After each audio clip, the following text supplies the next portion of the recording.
Mula sa Metro Manila, babiyahe tayo gamit ang motor. Ito na siguro ang lugar na malapit sa Metro Manila na pwedeng puntahan na wala pang isang oras na biyahe.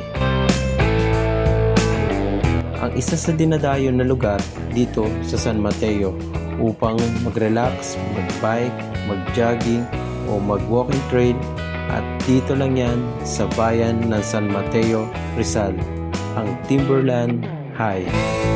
Tara na at puntahan natin at sumama na kayo. Let's go!